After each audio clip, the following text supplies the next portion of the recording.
Hello, hello, hello. How are you? How you doing today? You cold? You hot? Temperatures outside are crazy. Huge jumps. Cold, extreme cold to hot, hot. But we got to live through it, right? Now, I know this whole country, the whole U.S. of A. is in a terrible, terrible. Well, it's terribly cold weather pattern. Snow where snow is not supposed to be. Ice all over the place, and it's just cold. But a few days ago, was that yesterday? It was in the 40s. That's crazy. Today is not. It's cold again. So it's something we have to get used to. We don't control the temperature, but we have to live with the temperatures. We can go inside, but unless we turn up the thermostat, it's not going to get warm. Or if it's too warm outside, it's not going to cool down unless we turn up the thermostat. We have to live with this weather no matter what. But we'll survive. We will survive. But I want to talk to you about weather of a temperature of a different, not weather, but temperature of a different sort. In Revelation chapter 3, verse 17, God speaks, and in these chapters, he's talking about the churches, the first three chapters.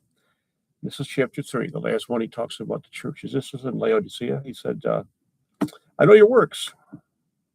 You are neither cold nor hot. I wish you were cold or hot. So because you're lukewarm and neither hot nor cold, I'm going to vomit you out of my mouth. It sounds weird, doesn't it? God doesn't want us cold or hot. He doesn't want us flopping around, but he wants us to pick one. He doesn't want us lukewarm. Now, this writer was using a reference for this in water coming down to this city of Laodicea from the mountains. They had a pipe down. They had plumbing back then, running water. This is first century AD.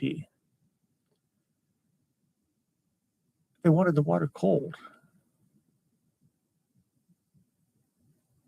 because it was free of bacteria, or they kind of wanted it hot because the bacteria had been scalded out. It was safe to drink both ways, but they didn't want it lukewarm. They didn't want it stagnant water with bacteria in it. They didn't want that.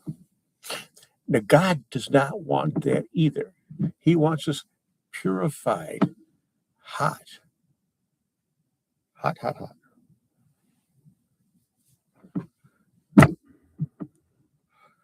He wants us just full of Holy Spirit fire. I have a young men's group in my church. I call it the Refiner's Fire. It refines us into the image of God that we're supposed to be in. But you know what? This temperature we've been having lately, it's crazy. It's not the norm for the last 20 years anyway. It's not good. Not good. Can't adjust to it. But you know what? We can adjust our spirit and the temperature of that. It should be hot for the Lord, on fire for the Lord. Or cold and pure as gold for the Lord. And that's what he wants.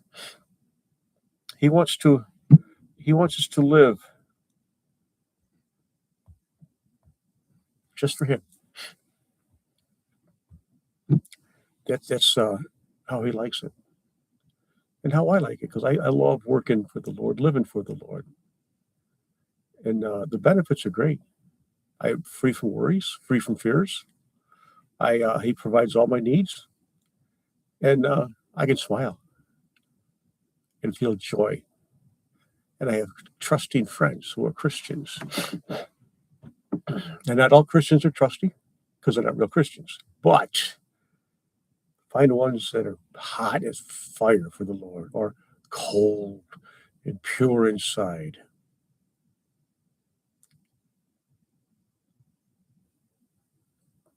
That's how God likes it. Now, I also want to say that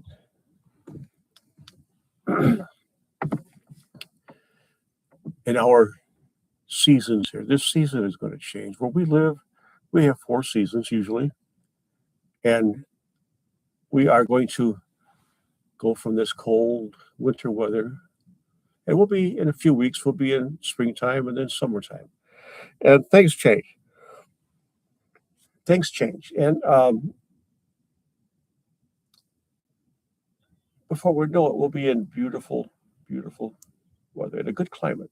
Now, that's how Christians live, because we know that when seasons change and God decides to come and get us, we'll be in a totally different environment, a different landscape, and we'll live in the joy of the Lord, even more so than we are now.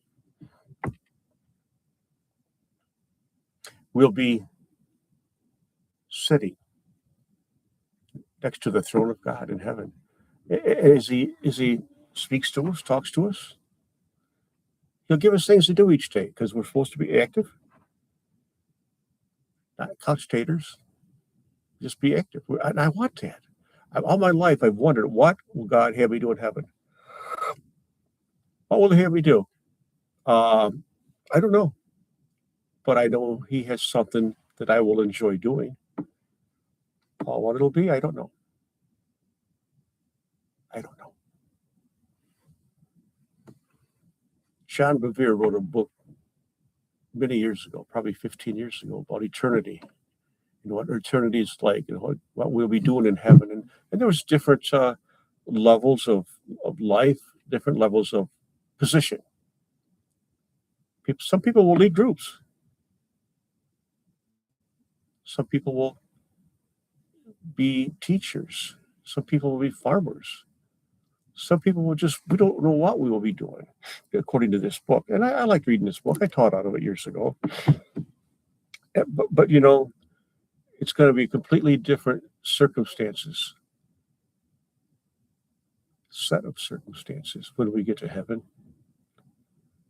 We can guess what it's going to be like, but we cannot know until we get there. And so I'm not going to take any wild guesses. I've had so many different things in my life that I've done and enjoyed. I'm ready for another one, and I'm not going to shy from it.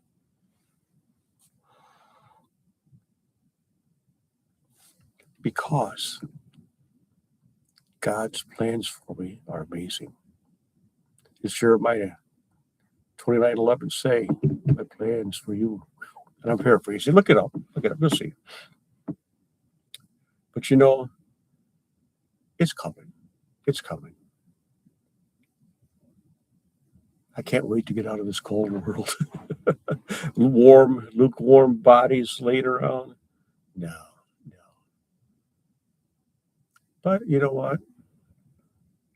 It'll be joyful as we can sing to the Lord, dance to the Lord, and just sit and talk to him as he just lays out for us the beauty of his creation.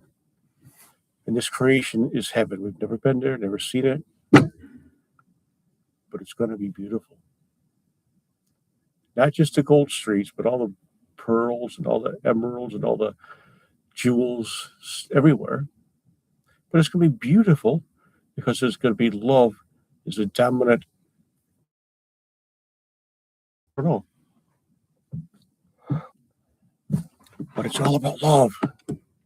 The love of God towards us and our love towards God and each other. It's going to be the biggest family reunion I've ever been to. It's going to be a lot of good times. A lot of good times. But I just want to talk to you about this temperature stuff. Where's your temperature? Are you lukewarm right now? As you're claim to be a Christian? If you do, I hope it's not lukewarm. I hope your faith is hot and on fire, or being purified by the cold winds of heaven. Please don't be lukewarm, or God will vomit you out of his mouth. And that's not good. I pray now that you will have a good day. Pray that until I come back, you'll be doing well. God bless. Bye. All right, where did it go?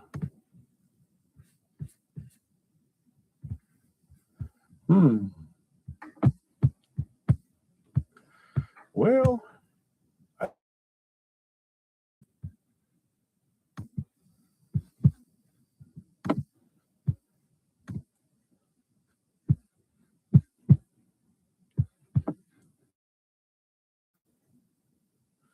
there you are, Bill.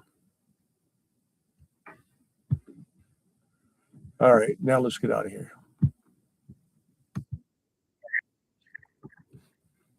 Trying to. I have a spot. I can't shut it off.